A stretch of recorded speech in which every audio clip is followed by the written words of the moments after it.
Hello and welcome to Autodidact IS. Today's editorial topics are Challenge of Subnational Physical Correction. Second one is Curing the Patriarchal Mindset of Legal System. Let us start with the first one. Basically जो first topic है आपका वो free बीज से ही related है। आपको याद होगा हम लोग 4-5 टॉपिक फ्री बीज पे कर चुके हैं। ये 19 तारीख का है, 19 अगस्त का है ये आपका, ठीक है। उसमें हम लोग उसका जो फिजिकल डायमेंशन है फ्री बीज का वो हम लोग देखे थे, ठीक है। तो वही वाला पीडीएफ हम लोग यहाँ पे इसको ले लिए हैं और इसी के आगे हम लोग बढ़ेंगे, इसी के ऊपर आगे, क्योंकि आज वाला जो आर्टिकल है वो इससे अगेंस्ट डायमेंशन दिखा रहा है, ठीक है। इसमें जो 19 तारीख वाले में राइटर ये बोल रहे थे कि रेवेन्यू और एक्सपेंडिचर इससे रिलेटेड आपको जो फिजिकल करेक्शन करना है तो आप रेवेन्यू और एक्सपेंडिचर को सही करो, ठीक है ना। रेवेन्यू आपका जो बताए थे उसमें कि रेवेन्यू जो है आपको कम आ रहा है, उसका कारण यहाँ पे है कि आपको पता है 6% इनकम टैक्स, ये वाला जो आर्टिकल है 19 तारीख का आई थिंक सो है, तो आप उसमें जाकर देख लो। तो हम लोग इसके आगे बढ़ते हैं, ठीक है ना। कि ये यहाँ पे बात हो रहा था कि रेवेन्यू और एक्सपेंडिचर को सही करके फिजिकल जो क्राइसिस फ्री बीज के कारण आप बता रहे हो वो फ्री बीज के कारण नहीं है। आप रेवेन्यू और एक्सपेंडिचर को सही कर लो तो फिजिकल करेक्शन हो जाएगा। फ्री बीज मेनली रिस्पॉन्सिबल नहीं है आपका जो खराब कंडीशन होने का, ठीक है, ये ध्यान रहेगा। अब इसमें अब आओगे इसी से रिलेटेड, दोनों इसीलिए एक साथ रखें कि आपको समझ में आ जाएगा कि दोनों बात अलग अलग है, ठीक है।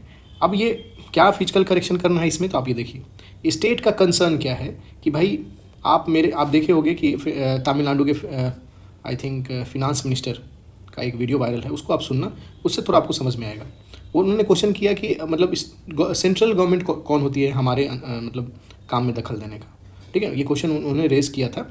तो वो सुने, आप यूट्यूब पे जाना, उसको सर्च करना finance minister Tamil Nadu viral video तो आपको मिल जाएगा वो, ठीक है। तो इसमें यही बात हो रहा है कि आप फेडरल पावर जो स्टेट के पास है उसमें सेंटर का दखल दिखता है अगर आप फ्री बीज पे आप कुछ अपना काम करते हो या रूल रेगुलेशन आप बनाते हो तो, क्योंकि ये पूरा का पूरा मैटर स्टेट के अंदर में है। दूसरा कि अगर आप ये जो स्टेट बोलती है कि हम ये फ्री बीज नहीं है, ये हम अपने वेलफेयर प्रोजेक्ट के तहत इसको देख रहे हैं, इसका फ़ायदा हमारा जो वनरेबल सेक्शन ऑफ सोसाइटी है उसको मिलता है, ठीक है। तो स्टेट का कंसर्न ये दो है, intrusion into the federal power of state, और दूसरा वेलफेयर जो प्रोवाइड कर रहे हैं उसको आप फ्री बीज नहीं कह सकते, उससे फ़ायदा पहुंचता है जो गरीब तबके के लोग हैं। दूसरा स्टेट का कंसर्न है, जो सेंटर का कंसर्न है कि भाई आपका जो डेप्ट जो बढ़ते जा रहा है, डेप्ट जो बढ़ रहा है वो बेसिकली आपका फिजिकल कंडीशन जो होगा, स्टेट का फिजिकल सिचुएशन फर्दर ये डिटोरिएट कर देगा, ठीक है। तो ये दो कंसर्न है, जिसके ये दोनों जो डिबेट है, ये कंसर्न से क्या आगे क्या इम्पैक्ट पड़ेगा। तो एक तो आपका इम्पैक्ट ये है कि कोऑपरेटिव फेडरलिज्म पे असर डाल सकता है ये। दूसरा है कि आपका दूसरा असर जो है, जो ये रिसोर्स शेयरिंग और एक्सपेंडिचर प्रायोरिटाइजेशन, ये दो जो पॉइंट है इस पर भी रिपरकशन होने वाला है, ठीक है। तो ये बात समझ में आ गया। अब आगे इसमें राइटर बात करते हैं कि इस डिस्कशन से 3 इशू इमर्ज होता है। 3 इशू क्या है, इंडिया फेडरलिज्म पे 3 इशू को आप देख सकते हो। एक तो 3 इशू कौन कौन सा है कि इशू रिलेटेड टू जीएसटी, ठीक है ना। जीएसटी से भी आप सुन रहे होगे बार बार कि भाई आप जैसे जीएसटी में क्या क्या इशू है, ये 3 इशू यहाँ पे है। रेट बढ़ाने घटाने का बात हो रहा है। दूसरा कि कौन सा कमोडिटी को डालो, कौन से को निकालो, इस पर भी बात हो रही है। फिर रेवेन्यू शेयरिंग ऑफ जीएसटी और कंपनसेशन अब तो ख़त्म हो चुका है, 5 साल होने जा रहा है, 5 ही साल के लिए था, 17 से 22 तक की था, तो ये भी खत्म होने वाला है। तो रेवेन्यू शेयरिंग जो जीएसटी में, यही आप सुने होंगे कि जब जीएसटी काउंसिल का मीटिंग हुआ था तो इसका डिमांड हुआ था कि आप बढ़ाइए। तो देखिए ये वाला पे तो बात है कि भाई स्टेट का बात सुना जाता है, आपका पता ही है, जीएसटी काउंसिल है इसके लिए, ठीक है ना। उसमें आप सारे स्टेट जाते हैं और बात कह देते हैं। लेकिन ये जो 2 पॉइंट है, स्टेट लेवल एक्सपेंडिचर, ठीक है ना, जो पैटर्न है कि भाई आप किस तरह से खर्चा कर रहे हैं, उसका एक पैटर्न कंसर्न है, क्योंकि हम लोग यहाँ इशू ही बात कर रहे हैं ना। तो इशू है कि स्टेट का एक्सपेंडिचर पैटर्न हम लोग इसको, क्योंकि यही चीज़ है, डिटेल में आज बात करेंगे।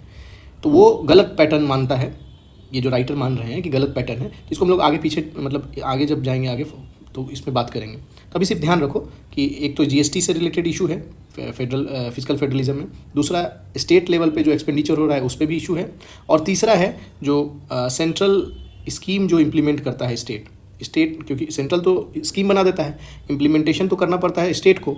तो बहुत बार स्टेट भी बोलता है कि हम नहीं करेंगे। आप सुनते होंगे कि आत्मनिर्भर भारत या फिर बहुत सारा ऐसा चीज़ है जो स्टेट जो है मना कर देती है। खास करके आप सुने होंगे जो वेस्ट बंगाल वाला जो इशू है कि आप मेडिकल हेल्थ वाला जो बात चल रही थी कि हमारे यहाँ पे मेडिकल हेल्थ के लिए हम पहले से प्रोग्राम चला रहे हैं स्टेट में, तो हम आपका क्यों अपनाएं।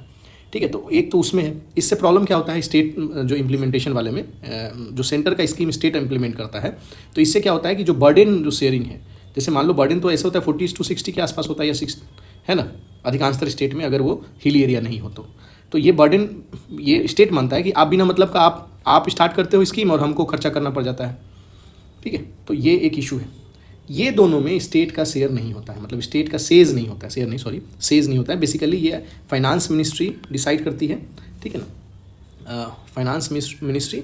और ये किसके किसके पे इसका ये जो डिसीजन या जो होता है वो बेसिकली आपका आरबीआई का डाटा और कैग का रिपोर्ट से ये आगे फाइनेंस मिनिस्ट्री जो बात बोलती है या काम करती है आगे, यही दोनों के रिपोर्ट पे। ठीक है, तब यहाँ पे अगर आप बात करो तो ये 3 इशू है, आपको समझ में आ गया। जीएसटी है, स्टेट का एक्सपेंडिचर है, और implementation of central scheme by state, ऐसे कर सकते हो। अब एक्सपेंडिचर वाला अगर आप बात करो तो एक्सपेंडिचर 2 तरीका का माना जा सकता है। एक तो मैंडेटरी है कि हाँ आपको इसको खर्चा ही करना पड़ेगा, वो बेसिकली एक फार्मूला और क्राइटेरिया बेस से होता है, ठीक है ना। और एक है डिस्क्रिशनरी है, जो गवर्नमेंट अपने हिसाब से जब मन करता है, डिस्क्रिशनरी पावर आप सुनते होंगे ना, डिस्क्रिशनरी, उसके मन पे। तो ये पीरियोडिक होता है और एनुअल भी हो सकता है, जैसा स्टेट को लगता है। तो स्टेट बोलती है कि हमको इस स्टेट को इसका डिमांड है कि हम डिस्क्रिशनरी स्पेंडिंग को बढ़ाएं। सेंट्रल बोलती है कि आप अपना जो एक्सपेंडिचर है वो मैंडेटरी स्पेंडिंग को बढ़ाइए, ठीक है ना। इसका कारण ये है कि जैसे डिस्क्रिशनरी मैंडेटरी स्पेंडिंग में आप जो आप करोगे वो एक कंट्रोल वे में होता है, क्योंकि आप क्राइटेरिया भी है ना, इसका क्राइटेरिया फिक्स है, इसका क्राइटेरिया कोई है नहीं डिस्क्रिशनरी वाले में, ठीक है। अब देखिए, अगर डिस्क्रिशनरी स्पेंडिंग अगर होता है तो उसका मेन मकसद होता है कि आप इकोनॉमिक को एस्टिमुलेट करना चाहते हो। जब इकोनॉमिक खराब कंडीशन में है तो गवर्नमेंट जानबूझकर अपना पैसा बढ़ा देती है कि पब्लिक के हाथ में जाएगा, पब्लिक के हाथ में जाएगा तो वो एक्सपेंडिचर अपना बढ़ाएगा, कंजम्पशन बढ़ेगा, कंजम्पशन बढ़ेगा तो प्रोडक्शन बढ़ेगा, प्रोडक्शन बढ़ेगा तो आपका इकोनॉमिक ग्रोथ होगा, समझे। जैसे मान लो कि एक्सपेंडिचर अगर बढ़ता है तो ये पब्लिक के पास जाएगा पैसा, तो पब्लिक जो है कंजम्पशन को बढ़ाएगा, और कंजम्पशन अगर बढ़ेगा तो कंजम्पशन के लिए मान लो कुछ का डिमांड बढ़ेगा, कंजम्पशन बढ़ा मतलब डिमांड बढ़ा, और डिमांड अगर बढ़ता है तो डिमांड को फुलफिल करने के लिए आप प्रोडक्शन भी बढ़ाओगे, और अगर प्रोडक्शन बढ़ जाए, प्रोडक्शन बढ़ता है तो आपको जीडीपी बढ़ता हुआ दिखेगा, ठीक है। तो एक ट्रेंड है, इसी चीज़ के लिए यहाँ पे डिस्क्रिशनरी का मांग करता है, ठीक है। ये तो बात समझ में आ गया आपको। इसके आगे अगर आप बात देखोगे कि आगे अगर हम लोग चलते हैं कि ये जो डिस्क्रिशनरी वाला है वो वोलाटाइल है, ठीक है ना, डिस्क्रिशनरी है। अच्छा, एक चीज़ और है कि ये तो मान लिए कि आप अगर एक्सपेंडिचर करते हो आपका इकोनॉमिक क्राइसिस के टाइम में, नो डाउट ये सही है, लेकिन अगर ये ज़्यादा दिन तक करोगे तो आपका फिजिकल स्ट्रेस है ना, फिजिकल जो है वो स्ट्रेस खराब कंडीशन में चला जाएगा आपका इकोनॉमी, ठीक है ना। क्योंकि आप जो पैसा खर्च करोगे, अगर आपके पास रेवेन्यू उतना नहीं है, खर्चा ज़्यादा कर रहे हो, ठीक है, तो उसमें तो दिक्कत होगा। और जनरली ये माना जाता है कि ये जो खर्चा होता है ये एक तरह से कंकरेंट के लिए यूज। अच्छा, इसको आगे हम लोग करेंगे, इसको ध्यान दीजिए। एक तो वोलेटाइल वाला पॉइंट आ गया। दूसरा है ये इंपेरिकल डाटा शो करता है कि जो आप डिस्क्रिशनरी स्पेंडिंग करते हैं उससे प्रोडक्शन ग्रोथ पे कोई टेम्पररी जो है मतलब करेंट पीरियड में प्रोडक्शन ग्रोथ पे कोई असर नहीं पड़ता है। तो जो यहाँ मानना था कि जनरली जो हम लोग मान रहे थे कि भाई हम प्रोडक्शन बढ़ सकता है, जो अभी हम आपको साइकिल बताए थे, ये इंपेरिकल एविडेंस शो करता है कि ऐसा नहीं होता है, ठीक है। ये राइटर का मानना है, ठीक है। इन जनरल यही होता है जो हम आपको ये बताए थे, ऐसे वाला, ठीक है ना। अब कारण कुछ भी हो सकता है कि भाई आप डिस्क्रिशनरी जो स्पेंडिंग है कहाँ खर्च कर रहे हैं, ठीक है ना। डिस्क्रिशनरी स्पेंडिंग अगर आप कैपिटल फॉर्मेशन में खर्च कर रहे हैं, ठीक है ना, मतलब साथ साथ बैलेंस नहीं हुआ कैपिटल फॉर्मेशन और कंजम्पशन के बीच में, तो आपको दिक्कत होगा। तो वही जो है ना, ये पैटर्न जो है, पैटर्न पे ही बात हो रही है। तो ये इंपेरिकल डाटा शो कर रहा है खास कर जो स्टेट वाले में कि ये प्रोडक्शन में को नहीं शो करता है, कि प्रोडक्शन ग्रोथ को नहीं शो करता है। और दूसरा जो ऐसा भी नहीं है कि आने वाले टाइम में बढ़ जाए, इसका भी रिलेशन जो है बहुत कम है। जैसे आज हम पैसा खर्च किए तो तुरंत तो नहीं शो करेगा ग्रोथ का, तो ये मानना रहता है कि थोड़ा दिन बाद करेगा। तो इसमें भी जो रिजल्ट दिखाता है, जो इंपेरिकल एविडेंस है, वो बोलता है कि कम है, ऐसा होता भी है तो बहुत कम इसका लिंक है कि भाई मेरे हम खर्चा किए हैं डिस्क्रिशनरी स्पेंडिंग से, उसके कारण ये मेरा प्रोडक्शन ग्रोथ हुआ है आज, मतलब 3 साल बाद, 2 साल बाद, ऐसे करके, ठीक है। इसके बाद एक और पॉइंट आता है कि अगर आप मतलब रेगुलर अगर वेलफेयर एक्सपेंडिचर अगर स्टेट बढ़ाते रहेगा तो उससे क्या होगा, फिजिकल में एक्सपेंस बढ़ेगा, है ना, एक्सपेंडिचर तो बढ़ाना पड़ेगा। और अगर आपके पास पैसा नहीं है और एक्सपेंडिचर बढ़ा रहे हैं तो इसको फुलफिल कहाँ से करोगे? या तो रेवेन्यू बढ़ाओ, रेवेन्यू नहीं बढ़ाओगे तो फिर कर्ज लोगे। रेवेन्यू बढ़ाने वाला बात हम लोग इसके पहले वाले जो आर्टिकल जो था ये वाला में हम लोग कर चुके हैं, कैसे कहाँ से अब रेवेन्यू बढ़ाओगे, ऊपर वाला जो आर्टिकल था, ठीक है। तो अब अगर रेवेन्यू नहीं बढ़ रहा है तो स्टेट कहाँ जाएगा? बोरो करेगा पैसा। अगर वो बोरो करता है तो डेप्ट बढ़ेगा, है ना, बोरो करेगा तो कर्ज बढ़ा ना, कर्ज लिया तो कर्ज बढ़ेगा। अब कर्ज बढ़ना गलत नहीं होता है, ठीक है ना, ठीक ना। ये सही कब होगा? जब ये कैपिटल फॉर्मेशन, कर्ज लेकर आप कैपिटल फॉर्मेशन किए तो अच्छा है। जैसे आप कर्ज लिए और आप कर्जा लेकर आप कोई बिजनेस स्टार्ट कर दिए, ठीक है ना, तो बिजनेस से उससे फ़ायदा ही होगा ना, आप कर्ज चुकाने में आपका मदद करेगा वो आने वाले टाइम में। लेकिन कर्जा लेकर हम घूमने चले गए, कर्जा लेकर हम कुछ कंज्यूमर आइटम खरीद लिए और कंज्यूम कर गए, तो हम रिपेमेंट नहीं कर पाएंगे उसको, ठीक है ना। तो वही चीज़ यहाँ पे यूटिलाइज हो रहा है कि गुड कब होगा? अगर डेप्ट लिया भी है तो अच्छा कब है? जब कैपिटल फॉर्मेशन में वो पैसा खर्च होता है।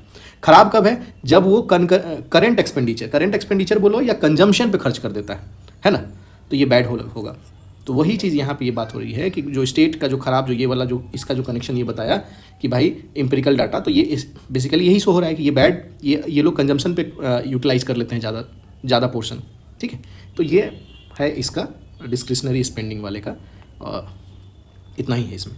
अब इसमें आगे चलता है एक चीज़ और बात होती है कि आरबीआई के हिसाब से, आरबीआई के यहाँ से देखिए, आरबीआई के हिसाब से कि एक डेटा पब्लिश किया था, उसमें पता चलता है कि जो स्टेट का जो डेप्ट है, आउटस्टैंडिंग डेप्ट जो है वो धीरे धीरे बढ़ते ही जा रहा है, ठीक है ना, वो बढ़ते हुए क्रम में है। उसका कारण आपका बताया है कि जो उदय योजना, इस आपको पता ही होगा, डिस्कम एश्योरेंस योजना जो है इलेक्ट्रिसिटी के लिए, आप नहीं पता है तो उदय योजना आप जाइए और सर्च करके पढ़ लीजिए, ठीक है। दूसरा है फार्म जो लोन वेवर, आप जो फार्मर का, जो किसान का जो लोन माफ़ करते हैं, एक वो कारण बताया है। और तीसरा है increase in populist welfare measure, आप ज़्यादा से ज़्यादा वेलफेयर मेजर वाला जो पॉपुलिस्ट है उसको यूटिलाइज कर रहे हैं, ठीक है। और चौथा है इकोनॉमिक स्लो डाउन जो 19-20 में जो आपको कोरोना के बाद देखने को मिला, वो 4 ये पॉइंट है जो आरबीआई का जो डेटा है वो शो करता है कि ये 4 कारण है उसका डेप्ट बढ़ने का, ठीक है ना, स्टेट का डेप्ट बढ़ने का, ये 4 कारण है।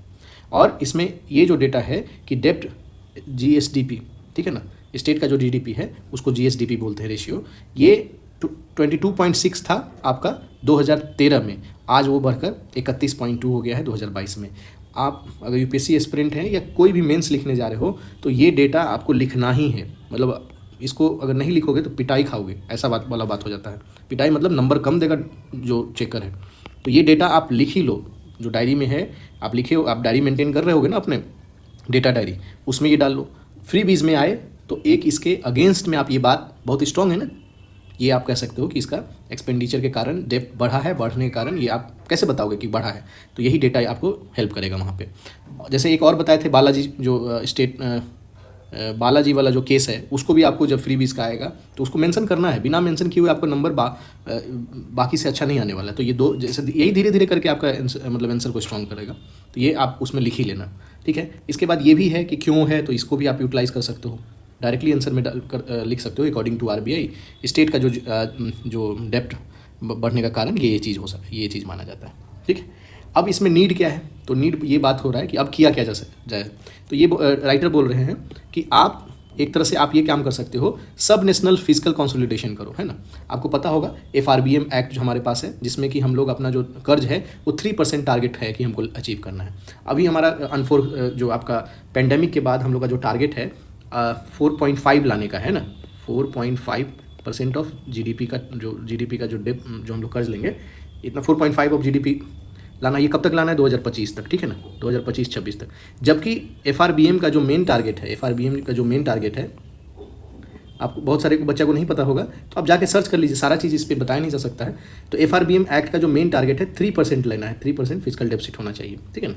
और यहाँ पे अभी हाल फिलहाल में जो टारगेट है 2022 का जो बजट टारगेट किया है वो 4.5% ऑफ जीडीपी का टारगेट किया है कि हम लोग फिजिकल डेफिसिट जो है 4.5% का करेंगे, याद रखिएगा फिजिकल डेफिसिट। और अभी जो प्रेजेंट कंडीशन में जो हमारा फिजिकल डेफिसिट है, अगर स्टेट का नहीं बता रहे हैं हम, ये आपका सेंटर का बता रहे हैं, स्टेट का अलग अलग होगा तो इसीलिए नहीं यूज़ किए। तो सेंटर का 6.4% फिजिकल डेफिसिट है, ठीक है ना, ऑफ जीडीपी, और इसको ले जाना है इतना, जबकि टारगेट हमारा 3% का है। ध्यान रहेगा इस चीज़ को। तो यही ये बात बोल रहा है कि आप अपना कंसोलिडेट करो, है ना, इसमें इसको समझने के लिए है कि स्टेट फिजिकल स्ट्रेस रहेगा तो इसके ये इम्पैक्ट करेगा सेंट्रल का भी, सेंट्रल फिजिकल कंडीशन पे भी इम्पैक्ट करेगा और ओवरऑल मैग्नीफाइज कर देगा आपका फिजिकल स्ट्रेस, स्टेट का भी सेंटर का भी। तो इसीलिए ये बात बोल रहा है कि आप दोनों ही स्टेट और सेंटर दोनों ही अपना फिजिकल करेक्शन करिए, ठीक है। कारण ये बता रहा है राइटर कि क्योंकि इस टाइम में जब क्राइसिस के टाइम में ये जो क्राइसिस के टाइम में डिस्क्रिशनरी स्पेंडिंग बढ़ाया जाता है, ठीक है ना, इकोनॉमिक क्राइसिस रहेगा तो आपका डिस्क्रिशनरी स्पेंडिंग बढ़ाया जाता है नॉर्म, ठीक है ना, ठीक है। तो अगर आप डिस्क्रिशनरी स्पेंडिंग बढ़ा रहे हैं और कॉन्शियस नहीं है कि मेरा फिजिकल कंडीशन क्या है तो आप क्राइसिस में पहुंच जाओगे, तो यही ये बता रहा है, ठीक है ना। तो इसी में ये बात बोल रहा है कि जो आप क्या करो, ये जो वेलफेयर प्रोविजनिंग है उसको कम करो। क्यों? स्टेट को ये बता रहा है राइटर। देखिए राइटर जो है अभी हाल फिलहाल में अगर आप इसको देखोगे राइटर लिखा कौन है उससे आपको पता चल जाएगा कि माइंडसेट क्या है। राइटर अभी आपका है तो आईटी के एलुमनी, देखिए राइटर के बारे में थोड़ा सा जान लीजिए तो उससे आपको और आसानी हो जाएगा माइंडसेट पर समझने में। देखिए ये जो है एडवाइजरी टू पीएम है ना, इकोनॉमिक एडवाइजरी काउंसिल और professor of economic eight IIT Madras में, ठीक है ना। तो क्योंकि गवर्नमेंट भी इसी चीज़ को प्रमोट कर रहा है ना, फ्री वीज़ का जो बात है सेंट्रल से ही स्टार्ट हुआ है तो इसीलिए बात चल रही है, ठीक है ना। और इसके पहले वाला जो हम ऊपर वाला आर्टिकल है कम्प्लीटली इससे अलग व्यू दिखा रहा है। तो आपको दोनों व्यू पता होना चाहिए, है ना। एग्जाम में दोनों ही व्यू पूछ सकता है तो आपको दोनों पता होगा तभी तो आपको दोनों व्यू आंसर में दोनों व्यू आना चाहिए कि भाई एक व्यू ये भी है एक व्यू ये भी है, आपको पता होना चाहिए तब वो आंसर अच्छा होगा, ठीक है। तो ये कम्प्लीटली दूसरा व्यू है। अगर आप वो ऊपर वाला वीडियो जाकर देखोगे 19 तारीख का देख लेना एक बार डेट कौन सा है तो आपको पता चल जाएगा, ठीक है। तो इसी में ये राइटर ये बोल रहे हैं कि आप वेलफेयर का जो प्रोविजनिंग कर रहे हैं उसके का वो सही नहीं है, वेलफेयर पे आप जो खर्चा कर रहे हो, क्योंकि जो मानना है आपको कि भाई वेलफेयर जो पे खर्चा करेंगे तो उससे मेरा इकोनॉमिक ग्रोथ होगा और बेनिफिट भी होगा हमारे गरीब आदमी को, तो इसमें कोई क्लियरिटी नहीं है, एम्बिग्यूटी है अबाउट इट, ठीक है ना। तो इसी कारण से आप जो है अपना खर्च को कंसोलिडेट करो, करेक्ट करो अपने खर्च को, ठीक है ना। एक तो ये बताया और दूसरा प्रायोरिटाइजेशन ऑफ एक्सपेंडिचर, ठीक है ना। ये दो बात पे बात किया गया है और हेडिंग में भी अगर आप देखोगे तो यही बात पे the central and state need to prioritise expenditure and adhere to fiscal discipline, यही दो चीज़ पे बात हुई है। फिजिकल डिसिप्लिन वही वाला आप FRBM एक्ट को इसको इसमें यूज़ करना होगा, FRBM एक्ट, ठीक है ना। यहाँ यूज़ नहीं किए राइटर लेकिन आप यूज़ कर सकते हो। तो ये है आपका आज का जो टॉपिक था, अच्छा टॉपिक था क्योंकि दोनों ही एक दूसरे से अलग है, एक नया व्यू देखने को मिला, ठीक है। आप माइंड सेट में ये नहीं रहना, कैरी अवे नहीं होइएगा कि भाई न्यूज़ में तो ये बोल रहा है, अरविंद केजरीवाल ये बोल रहे हैं, तमिलनाडु के ये बोल रहे हैं। ऑफकोर्स आपको वो बोल रहे हैं तो सुन लीजिए, लेकिन एज ए एस्पेरेंट आपको पॉलिटिकल न्यूज़ पे नहीं, आपको ऑथेंटिक न्यूज़ पे आपको ध्यान देना होगा, ठीक है ना। ऑथेंटिसिटी माइंड सेट की पहले ही किसी चीज़ का नहीं बना लेना है कि ऐसा है ऐसा है ऐसा है, ठीक है ना, उससे आपको दिक्कत होगा, ध्यान रहेगा आपको। चलिए अगला हमारा जो टॉपिक है उस पर चलते हैं हम लोग। अच्छा आप लोग जो देखते हो वीडियो देखते हो तो उस पर कमेंट तो कर सकते हो ना, लाइक कर सकते हो, वो तो किया करो, इतना मेहनत से बनाते हैं, कम से कम लाइक करोगे तो मेरे को अच्छा लगता है, फिर एनर्जी मिलता है कि हाँ बनाया जाए। लाइक वगैरह नहीं आता है तो मन करता है कि नहीं बनाए वीडियो। अगर अच्छा लग रहा है तो कीजिए, नहीं लग रहा है तो कमेंट भी कीजिए कि क्या गलती है। कोई डिसलाइक भी करते हैं तो आप भाई अगर आप बता दोगे कि क्यों डिसलाइक किया तो हम उसको सुधार लेंगे और आपको भी फ़ायदा होगा, आपको भी फ़ायदा होगा ना, हैंड रिटेन नोट्स मिल रहा है, ठीक है। चलिए कोई नहीं, आगे हम लोग चलते हैं। ये है आपका curing the patriarchal mindset of the legal system. देखिए बेसिकली इसको हैंड रिटन नहीं लिए, डायरेक्टली इसी को यूटिलाइज़ किए। कल भी हम लोग एक लिए थे एक आर्टिकल जिसमें कि पैट्रियर्कल माइंडसेट ऑफ जापान का लिए थे, जापान के व्यू में। ये एक्चुअल में लीगल सिस्टम, हमारा जो लीगल सिस्टम है उस पर ये बात किया है। अच्छा आर्टिकल है, इसको आप यूटिलाइज़ कर सकते हो। जहाँ पे वुमेन अपलिफ्टमेंट का बात होगा तो उसमें ये बात कर सकते हो कि हमारा लीगल सिस्टम में भी जो पैट्रियर्कल माइंडसेट प्रेजेंट है। इसका एग्जांपल जो राइटर है ये बता रहे हैं कि एक केरला में एक केस था, वो सेक्सुअल हरासमेंट का केस था, ठीक है ना।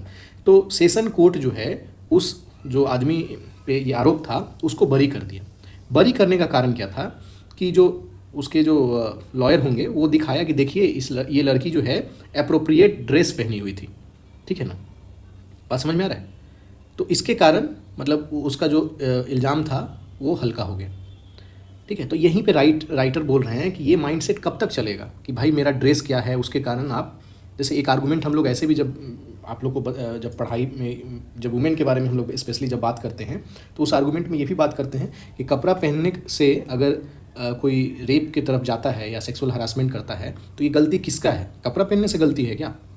वो तो उस आदमी का गलती है ना, ठीक है। तो इसमें भी ये बात किया है कि इसमें कंट्राडिक्टिंग जो नेचर है हमारा जुडिशियरी का, तो इसमें एक आपका एक जजमेंट है सुप्रीम कोर्ट का, Aparna Bhatt versus state of Madhya Pradesh 2021 का ही है। इसमें भी ये बात किया गया है कि आप जो the use of reasoning language which diminish the offence and tend to trivialise the survivor in gender violence case is specially to be avoided under all circumstances. ठीक है ना, जबकि आपका ये हमारा जो सुप्रीम कोर्ट का ऑर्डर है उसके अगेंस्ट में ये चीज़ है। ठीक है ना, यही बात की है इसमें। और इसी के बाद आगे जाते हैं और बताते हैं कि कहाँ कहाँ और दिखता है हमको कि पैट्रियार्कल माइंडसेट है। ठीक है ना, इसमें ये बात की है। तो इसमें दो चार कहाँ कहाँ से बात की हैं, तो एक बुक का नाम है, आप लिख सकते हो, बुक का नाम यूटिलाइज़ कर सकते हो आप, अपने एस्से में यूज़ हो सकता है, बहुत अच्छा से यूज़ होता है।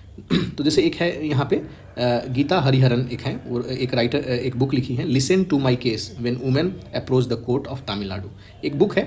इसी बुक में ये बात किए हैं और बताए हैं कि क्या कैसे जो है वुमेन को कितना प्रॉब्लम होता है अगर जस्टिस लेने जाती है तो। ठीक है ना, तो इसमें एक दो पॉइंट है। The process of going to the court is hard for women, पहला पॉइंट ये आपको दिख रहा होगा। ठीक है ना, और दूसरा है it is even harder when women do not have financial emotional support from their family. ठीक है ना, तो ये दो चीज़ है कि कैसे जो हमारा जस्टिस सिस्टम है पैट्रियार्कल है। तो एक चीज़ तो आप ये देख लिए। दूसरा है आपका एक यहाँ पे है आपका इंदिरा बनर्जी, एक तो वो समझ गया। दूसरा जो है इस पे कि presence of female in justice system, हमारा जो फीमेल का प्रेजेंट ही नहीं है, मतलब कितना आप देखो कि कितना जज है फीमेल, अगर उस पर आप बात करोगे तो यहीं पे ये बात किया है। In March this year, Justice Indira Banerjee, the senior most women judge in the Supreme Court, highlight how the top has seen only 11 women judge।